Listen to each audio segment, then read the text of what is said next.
Good evening. I'm Manali Chakraborty. Welcome to our today's session on behalf of Modak Trainer Academy. Today's topic of discussion is Gandhian economy and the ethics of Charka in the present world. Some philosophical reflections. The eminent speaker of this topic is Dr. Shilpita Mitra. She is an associate professor in the Department of Philosophy, University of Calcutta. She has edited a number of journals, magazines, anthologies.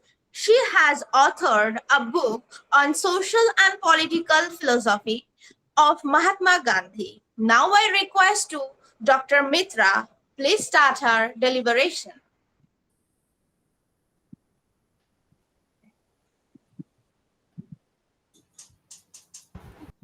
Madam, please unmute yourself.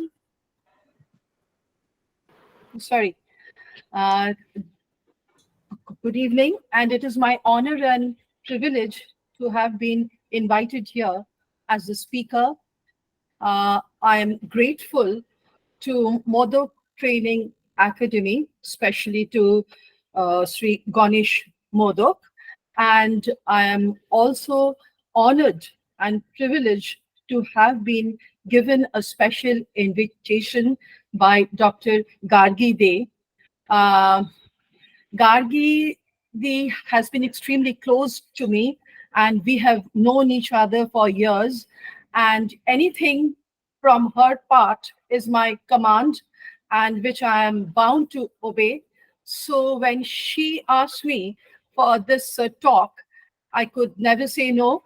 And once again, I feel honored, and I'm privileged at the same time to be here in this hot summer. You have all come here and given me this opportunity to speak to you all. I am grateful once again, and without much ado, I will go to my topic straight away. My today's talk is on Gandhian economy and the ethics of Charka in the present world. And it has some philosophical reflections. Initially, I would like to start with one note from Gandhi. He said, "Never make a promise in haste. Having once made it, fulfill it at the cost of your life." Now, when Rabindranath Tagore in 1914 saw this, he gave a reply by putting on the following lines: "Fling away your promises if it is found to be wrong." Now, my intent in this paper, in this talk today, is to examine some very relevant questions of today's world. And that has been actually raised by Gandhi a long time back. And the questions are, should we call Gandhi a philosopher? Number one, does not the idea of Charka symbolize backwardness? Does Gandhi's thought carry any relevance in today's world? Next, does Gandhi not maintain unscientific and dogmatic attitude towards life and the world?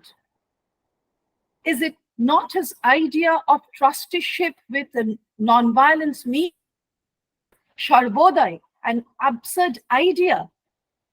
Can we totally ignore the relevance of Gandhian thought in the war-mongering world?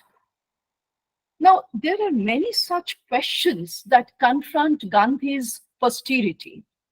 Firstly, I will try to seek a clarity of the sense in which Gandhi may be called a philosopher.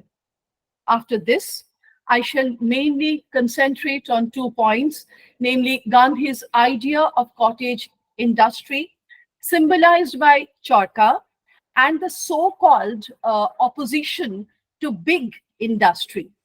And secondly, Gandhi's emphasis on morality as an essential condition for politics and religion.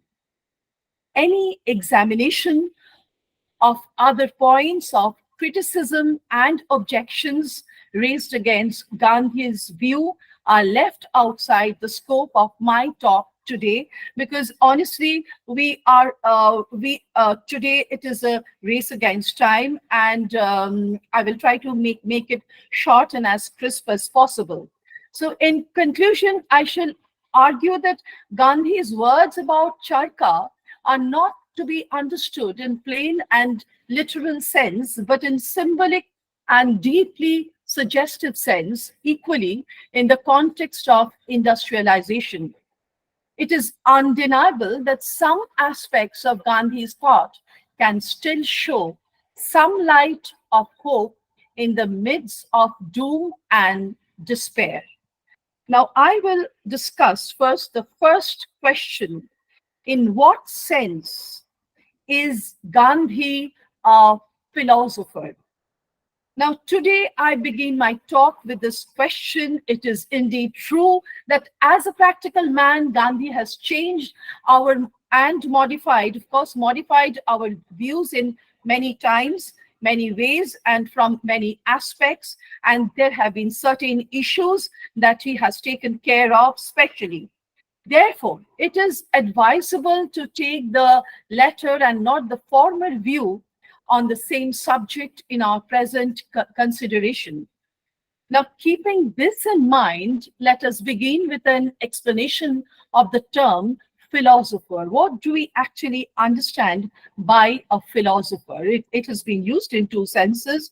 First is the narrow sense, and the next is the broad sense. So first, I will focus on the narrow sense. The term philosopher may be used in the narrow sense, where philosopher is a theory builder on the basis of independent and some critical thinking. Thinker of this type is usually called an academic philosopher. For example, a teacher seen in our colleges or universities or institutions and so on. So Gandhi himself would not claim to be a philosopher in this narrow sense. Uh, there's a broad sense in which the word philosopher is used. In this sense, it means a thinker who has keen interest in comprehensive analysis of truth, or theorizing his experience independently and critically. Now, acumen of creative and critical and independent thinking is a hallmark of philosophical enterprise in this broad sense. In this sense, some ideas of Gandhi could be considered as indirect contribution to social, political, and environmental philosophy. Neither barren intellectualism nor extreme existentialist outlook has any place in Gandhi's thought. So basically, what we can see is Gandhi was a firm believer in God, and to him, not a leaf moves but his, that is God's will.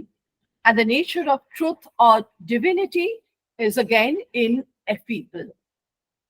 Now, in this broad sense, the word philosophy is indirectly applicable to Gandhi. Now, if by the word philosophy we do not understand the graveyard of dead ideas, then some ideas of Gandhi must be treated as potentially philosophical, especially in the moral, social, political, and environmental spheres. Now, Gandhi was a believer in the essential unity of human beings and all that lives. He was a critic of mechanization, of production that threw thousands out of work. He contextualized the teachings of old scriptures so that they could suit our present purpose. In this sense, Gandhi himself said that among the schools of Indian religio-cultural tradition, his thought were influenced by Vaishnavism, Jainism, Buddhism in general, and of course, Bhagavad Gita in particular. But he did not confine himself to the scriptures alone.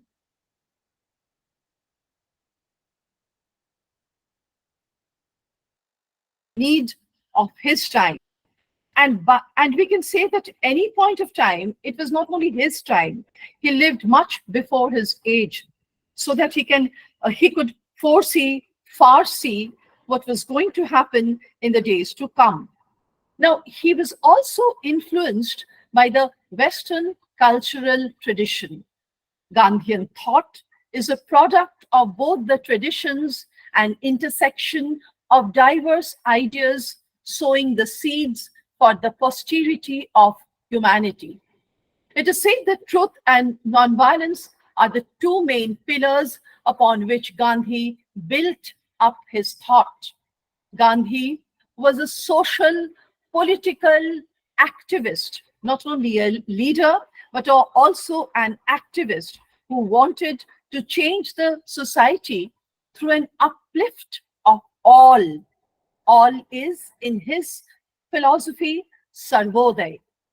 During his opposition to the British Raj mainly. So he wanted to include all Indians without any differentiation to join hands in his mission of attaining independence. He wanted to test all claims made in any tradition in the light of both reason and experience, which is once again very important to note that reason and experience worked with the same force in Gandhi. Now, in the next section, I will talk about the influence of Gandhi on thinkers and leaders of posterity. Gandhi had influenced many thinkers and leaders, as we all know, like Martin Luther King Jr., Nelson Mandela, who was known as the Gandhi of South Africa. We all know that Nelson Mandela was known as the Gandhi of South Africa. Then philosopher R. Ness and many others. Now, Ness was influenced by Gandhi's conception of unity that exists in all forms of life. And Ness acknowledged the inspiration that he received from Gandhi for shaping his philosophical arguments for the protection of environment. Ness was an admirer of Gandhi since 1930, and he states, I am inevitably influenced by his metaphysics, which to him personally furnished tremendous powerful motivation and which contributed.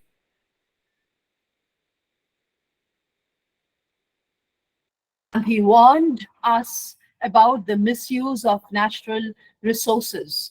As I have said right now, that he lived much before his age. He lived much before his time. So we all know that he was actually a man of foresight, and insight. So he could foresee. And he favored the recycling of natural resources. And this was evident in his principle of water preservation in his ashram, in Shivagram ashram. He thought that there are enough resources in nature to meet our needs, but always there is dearth in nature to satisfy our greed. It is more than 100 years that he told us why and how we should preserve nature. We should preserve the supply of water. We should preserve natural water and thereby stop misuse of water. Environmental hazard and environmental awareness has been taught by Gandhi not only in India, but also in South Africa. Besides it, it is claimed that Gandhi brought both values to politics. Gandhi's followers believe that his standpoint about social and political thinking is all inclusive and harmonious for the welfare of all. Once again, I note, I want to just focus on this subject of welfare of all, because he always focused on the concept of Sarvodaya. Sarvodaya was a pillar of his philosophy, though he never said that I had any philosophy. But his thoughts were conveyed by Sarvodaya, and welfare of all has been focused again and again by Gandhi. So they argue that in the midst of war and its devastating impact on the whole of humanity, we may look back afresh to Gandhi's view of Ahimsa, Swaraj, Sarvodaya, trusteeship as valuable inputs of reconstruction of new world order, especially on self-reliant village reconstruction. Gandhi believes that through ahimsa, non-violence and individual can be morally transformed, can be this is derived from another belief of human beings who are said to be divine. They are said to have the reservoir of good qualities, in the sense the Vaishnava understanding of God has been conveyed. For Gandhi, man is basically good, and and man has the ability to improve his present condition. He optimistically asserts that in the application of the method of non-violence, one must believe in the possibility of every person, however depraved, being reformed under humane and skilled treatment. This is a quote from Hind Swaraj. Gandhi treated ahimsa as a moral principle and asked his countrymen to cooperate with good and non-cooperate with evil. No violence is a rule of conduct for human society, and the dignity of human being is upheld by it. However, his opponents thought it to be an exaggeration of what was factually true. They cite many instances in favor of their view. However, any assessment of this claim and its opposition is kept outside of my scope of talk today. Now, in the next section, I will try to focus on the controversial consequences of Gandhi's thoughts and actions. The question is, once again, is Gandhi against industrialization of India? Let us now consider, well, am I audible to all? Yes. Okay, thank you. Is Gandhi against industrialization of India? Let us now consider our main concern in this talk today, that concentrates on this general question that ends up often with some controversial consequences. Criticism means controversy, and controversy has to have some consequences, as we know from Hegel itself, that theses, antithesis, and synthesis. Now, the criticism of Gandhi's emphasis on Charka may be right if it is taken strictly in the literal sense. It is impossible at this present age to say that that cottage industries and the villages cannot be self-sufficient, and to meet the necessities of their present lives, Gandhi's theory, Gandhi's views are so important. The opponents argue that even Gandhi's opposition to rapid industrialization and technological progress is not conducive to the material progress of the downtrodden masses.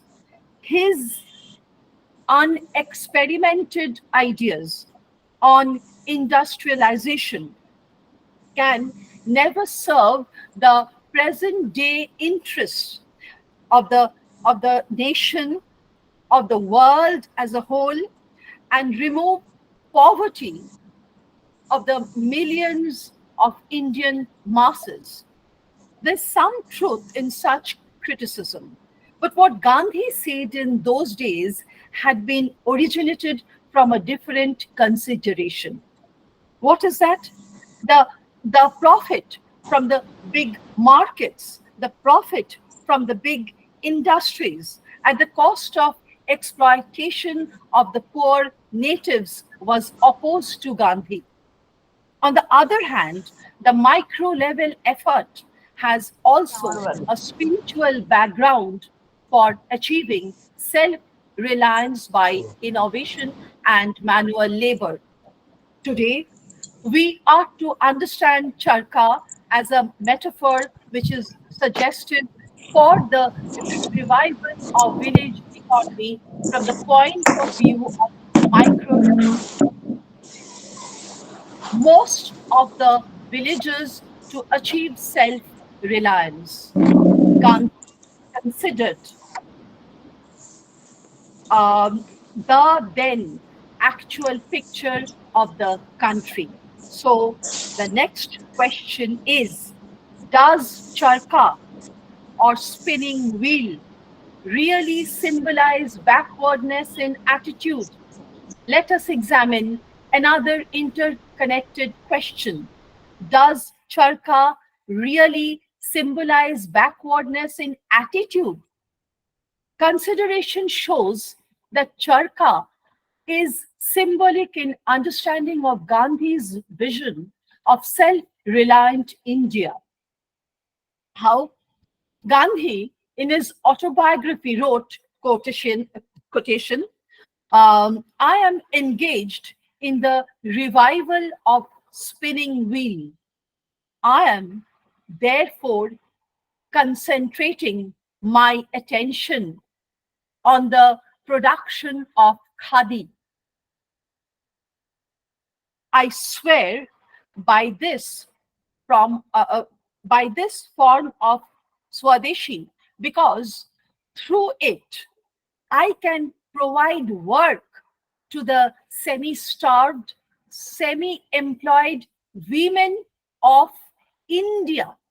My idea is to get the women to spin yarn and to clothe the people of India with khadi woven out of it. Unquote, Hind Swaraj. It is evident that Gandhi is not against using machinery, not machinery, machine for production, uh, though he is certainly against mechanization of life. Gandhi is against the violence of machinery. Honestly speaking, he is against the violence of machinery and its process of turning human beings into slaves. This machine has the capability, has the ability to turn human beings into slaves. Now, in such a situation, the rush for industrialization will surely turn both human beings and nature into a commodity. In other words, with the passage of time, with the passage of time onwards, everything will turn to be a commodity. It will lead us to a state of curse of technology. Poets, music cognizer, everybody will be no more important to the society and thereby ultimately human civilization becomes dry, borrowing, and worthless.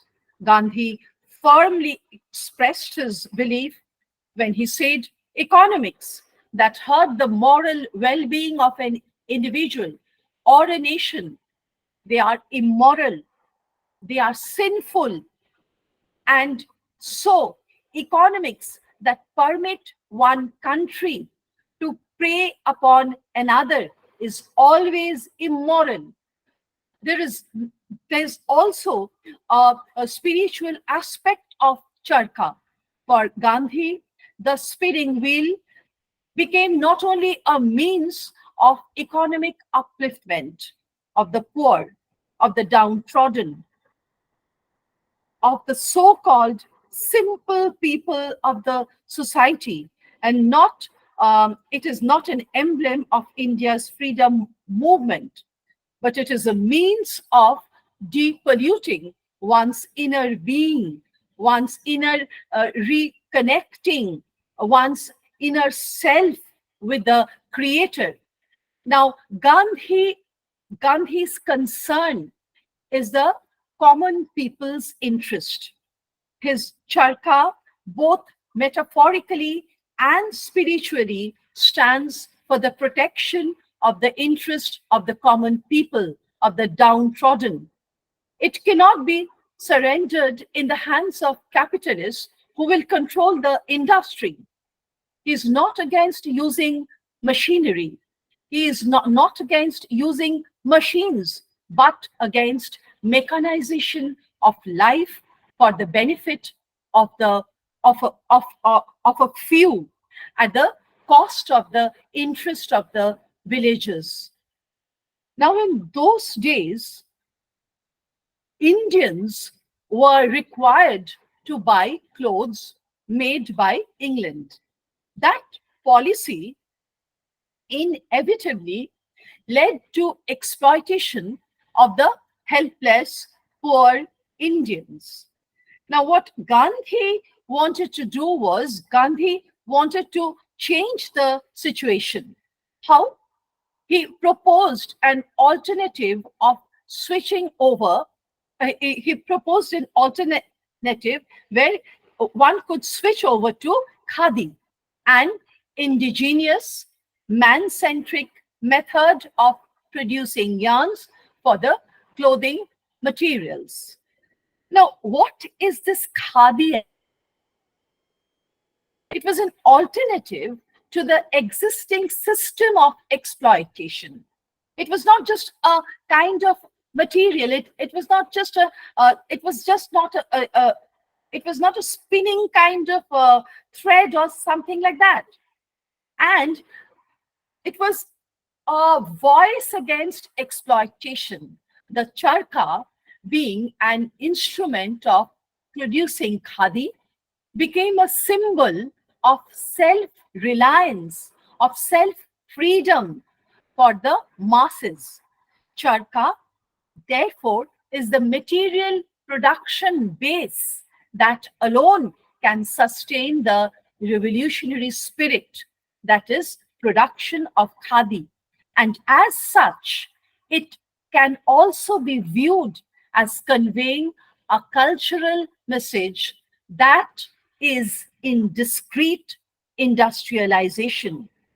And it is admissible um, uh, uh, that there are the majority of the rural folks who were actually benefited by this charka. It is easy to see that this message contains both moral and spiritual components. Kulkarni refers to Nandini Joshi's book, Development Without Destruction, Economics of the Spinning Wheel. There, it is argued that, quote, the charka stands for simple life and high thinking. It is a standing rebuke against the modern mad rush for adding material comfort upon comfort and making life so complicated as to make one doubly unfit for knowing oneself and one's God. Gandhi thought that there is a kind of inseparable tie between economics and pure spirituality. Now, what is this pure spirituality? A pure spirituality teaches us sacrifice. It is not an option for a selfish person who wants to power to make profit, because profit makes him happy. See, it is actually an oxymoron. Profit and happiness. It is just a contradiction in terms. And we have seen in business ethics also in the present day world how this is important. Now, and let me come back to Gandhi once again. A spiritual person, Gandhi says, by harming others. Why? Because spirituality is a transition. It is a transition from oneself to others. That is, it is a kind of altruistic attitude, an extension one's own self to others, which has been offered again and again in different writings of Gandhi. Here, the so called other, the word other, is not opposite to me, but rather it is opposite to good as myself.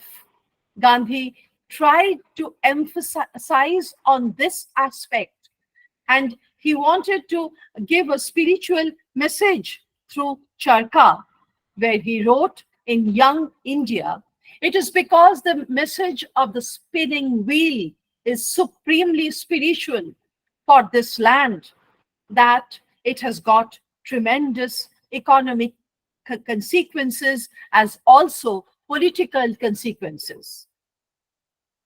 Now, the next part I would try to focus upon is a consideration of Gandhi, his time and his surroundings. How did this impact on Gandhi? Now, today,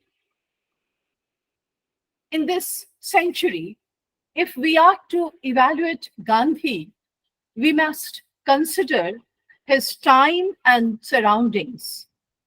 But in all our effort of policy making, his love and spiritual concern for the common people must be underlined. Once again, common people, masses, classes, not the class of the not the class of Karl Marx, but class as understood by Gandhi, downtrodden.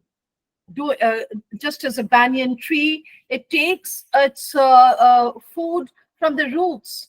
Gandhi believed that we can live in society only if we know that the downtrodden are fine. They are in their aspect. They are well, and they are up to their expectations. They are living up to their expectations. Now, a true spiritual person is always ready to sacrifice, as Gandhi repeats this again and again. Ready to sacrifice what? His own happiness for the sake of the happiness of others. A person who is spiritually high, who is spiritual, is a compassionate being. And Charka, in the contextuality of industrialization, may be understood with reference to the spiritual dimension. To Gandhi's critics, a counter question may be asked here. Has Gandhi spoken of talisman? Now, what is this talisman? The idea of talisman tells us that when one is in doubt about taking a decision or a step, one must consider how a particular action would improve the poor the downtrodden of the country. According to Gandhi, we must ask ourselves if the step we are going to take uh, will make the life of the poor any better in any way. Expressing a deep sense of social value, Gandhi says, I will give you a talisman. He said this in Young India. I will give you a talisman. Whenever you are in doubt, or when the self becomes too much for you, ahong, the self becomes too much for you, try the following test. What test? Recall the face of the poorest and the weakest man or woman whom you have you have seen, and ask yourself if the step you contemplate is going to be of any use to him or to her. Will he or she be able to gain anything by it? Will it restore him or her to a control over his or her life and destiny? Then you will find your doubts melting away. Gandhi's vision of revival of village economy is based on micro level economy. He believed time and again that the problems related to unemployment, hunger, etc., in those days could somehow be addressed through through the addressed through a mutual trust, that the common mutual trust of common property that may be looked after, involving uh, every member of that trust. Now, it is really unfortunate in Gandhi's own country been put into practice, and our political power structure has tacitly rejected his ideal and made him an idol of worship in our rituals. If we want to have a truly humanized society in India, we cannot ignore efforts for a decentralized village economy with the use of machine in such a manner so that it does not affect the basic features of our society with the freedom of human spirit. Now, what Gandhi is opposing is surrendering this human spirit. Never surrender the human spirit. There may be hardships, but the human spirit must go on. This is evident in what he said. What I object to is the craze for machinery. Don't go crazy. Not machinery as such, but the craze for machinery. The craze is for what they call labor saving machinery. Men go on saving labor till thousands are without work and thrown on the open streets to die of starvation. I want to save the time and labor, not for a fraction of mankind, but for all. I want the concentration of wealth, not in the hands of a few, but in the hands of all. Today, machinery merely helps a few to ride on the backs of millions.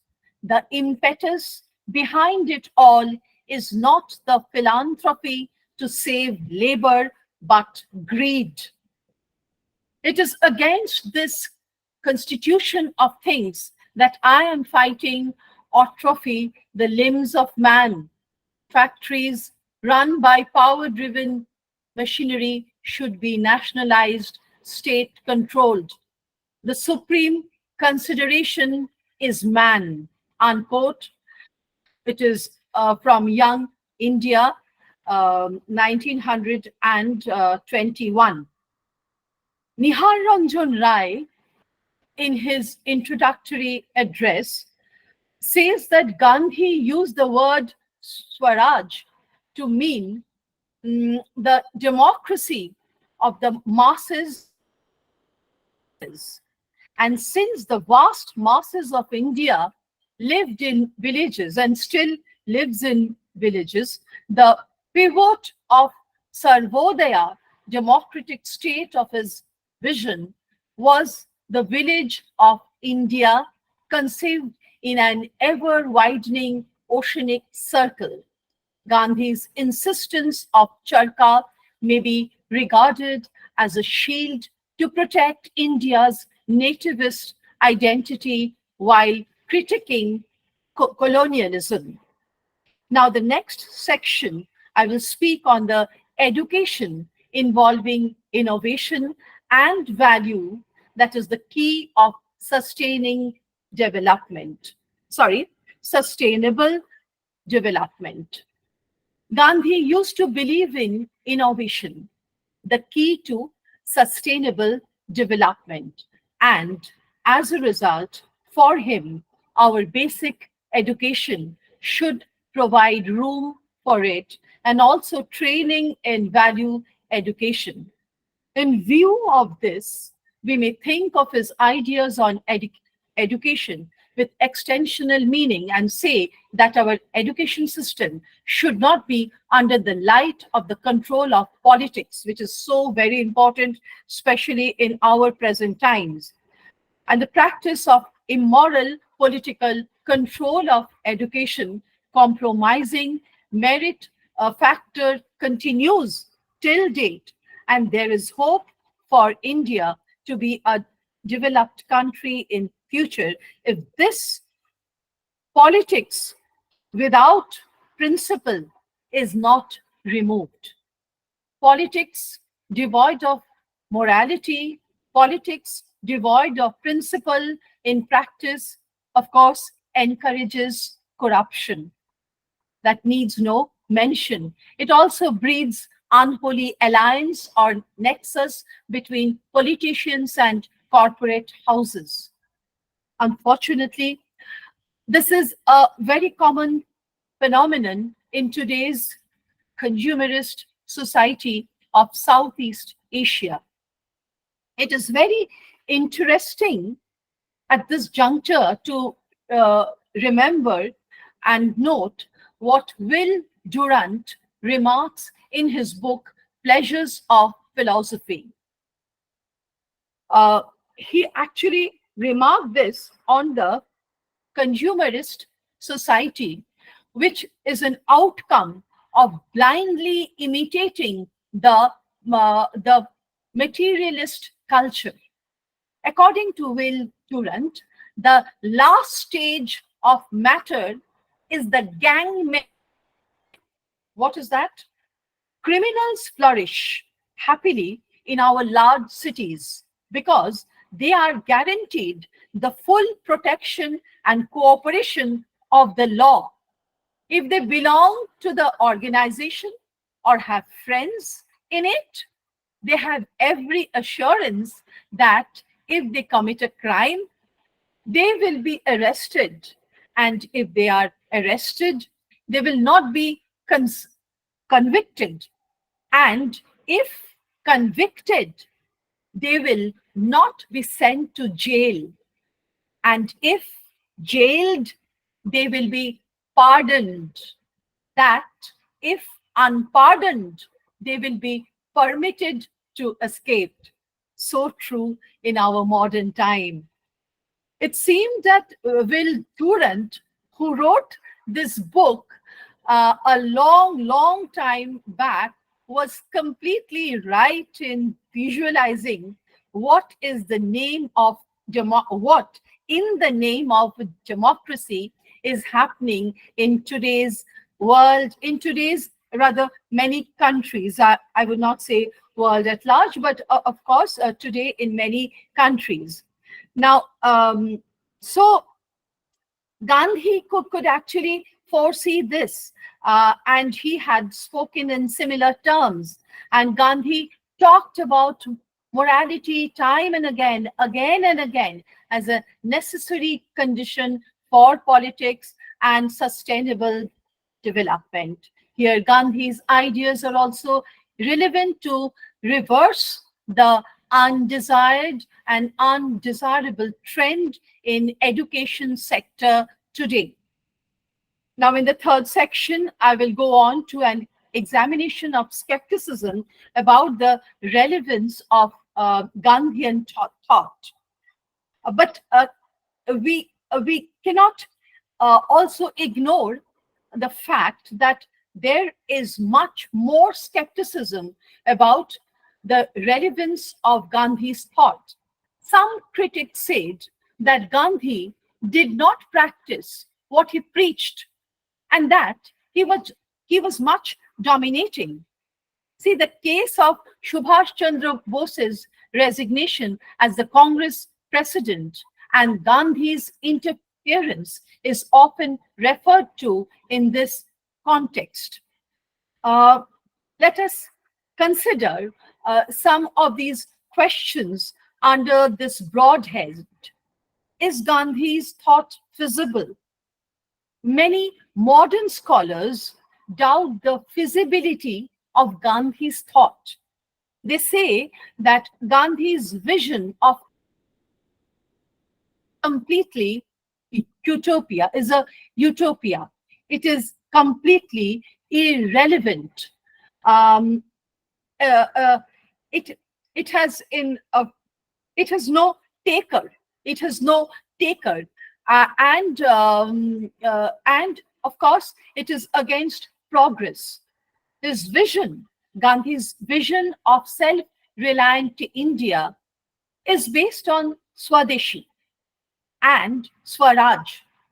But the roots of these rural taste is backward, and his idea of a trusteeship with nonviolent means is no less like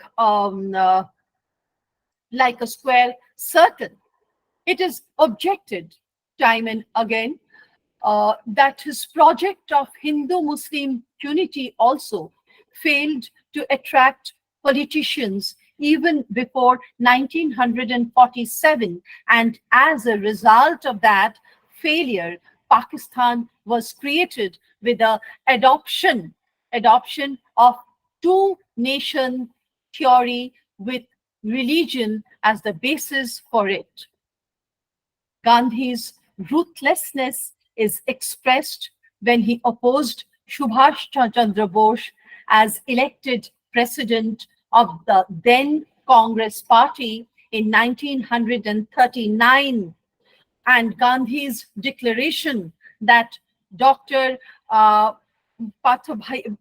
Padbhi Sita Ramaya's defeat was his own defeat. It is also expressed in his choice for Nehru as his successor, in spite of some of difference with him. Again, he was like many leaders of India, helpless spectator who attacked violence committed against the Hindus in Pakistan. Now, many people think, still today think, that Gandhi was a clever politician with outward saintly dress, sorry, and befooled people. Every year, he is remembered on his birthday, the second day of October, only as a historical leader in politics of colonial India. So is Gandhian thought feasible? Even India Minister Jawaharlal Nehru was quite skeptical about the feasibility of Gandhi's idea of trusteeship. Is it reasonable to believe in the theory of trusteeship to give unchecked power and wealth to an individual and expect him to use it entirely for public good? Are the best of us so perfect as to be trusted in this way? He asked Nehru. And this was quoted in Harijan.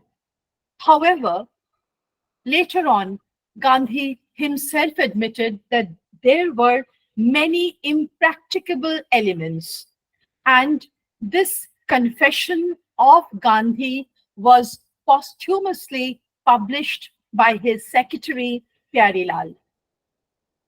Once again, in his book Harijan, in his magazine Harijan. It is historically true that his capitalist friends did not give their wealth as trustees for the benefit and welfare of the poor. He wanted them to give away all their wealth. Gandhi, in spite of his warning, they did not give all their wealth. It is also pertinent to see what was said in this context by J.P. Kripalani, who worked for Gandhi more than 3 decades. Now, Kripalani, in his Gandhian outlook and technique, he said, Gandhi was rather disillusioned in the end and held his capitalist friends and held that his capitalist friends could never turn the heart of even one capitalist. And they went on with their own purpose. And Gandhi could not turn their heart, could not turn the heart of even one of them. They reminded what they are. Now, this Gandhian outlook and technique present many such utopian ideals. Today, in this world, we find that it is a utopian, such that Gandhi's proclamation that socialism begins with the first convert. Socialism begins with the first convert was made in the year 1947, once again in Harijan. However, it cannot be denied that truth in what is said by Gandhi's critics. But we will again not elaborate our critical discussion of it here, as I can see that it is already 9:55, so I really have no time much. But when we talk about Gandhi's remark about socialism, we must discuss, at least in short, the opinion of the communists about Gandhi.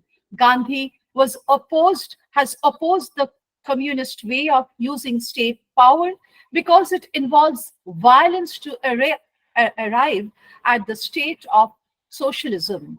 The then communists were against Gandhi because they thought him as a camouflage. They thought him as a camouflage representative of the capitalist power structure, and one who is committed to safeguarding the interests of the bourgeois. He is from a business community, a businessman, a businessman community, and his real interest is to satisfy the people who are exploiting the common people, the have-nots in the class-divided society.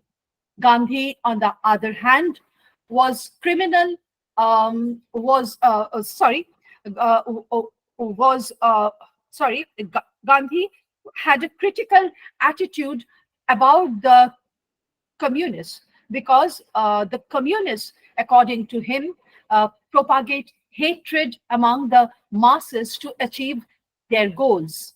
The end justifies the means theory, as admitted by the communists, is not admissible to Gandhi. He was very much eager to involve the rich people and the landlords to support the freedom struggle. So both in India and in South Africa, his struggle continued again and again. There was nothing that could find him in any better state than a struggle throughout his life. So this struggle for Gandhi was a part and parcel of his existence. So in the final section, I don't have much of time. I would give a fresh look at Gandhi's view on morality and politics. What do we actually know, understand, and look up to Gandhi? Now, we may have a fresh look at Gandhi's view on the relation between morality and politics. He had strong sense of realism in his political life, though it was largely colored by a kind of moral idealism. Gandhi speaks of an ideal state of administration based on the principle of justice and non-violence. It is, in fact, followed from the principles of Sarvodaya. Again and again, that I'm repeating it. Gandhi was influenced by Ruskin's unto this last in this Sarvodaya. In Gujarati, Gandhi called it Sarvodaya, which means the welfare of all. It has spiritual and moral roots. For doing good, we should be intrinsically good. For doing good, we should be intrinsically good, and spiritually, we should try to attain it. If we try to implement the idea of Sarvodaya as the directive principle of good governance, morality and spirituality must be its basis. We are reminded here that in the true sense, politics is the art of good governance, which works properly on the basis of the doctrines of administration and philosophical theories. In this perspective of good governance, the role of morality and spirituality in politics is significant. The source of corruption to a large extent lies in immoral politics. Today, this is one of the major problems of Southeast Asian countries, including India. Gandhi speaks of Ram Rajya. What is that? In Gandhi's thought, Rama stands for fearlessness and justice. He linked his childhood memory of the fear of ghosts and the belief developed through the repeated practice of the name of Rama to drive away his fear. That was being practiced by him at the advice of Rambha, who was looking after the child Mohan, the name in which Gandhi was called in his childhood. Ram Rajya to him is the kingdom of justice and love.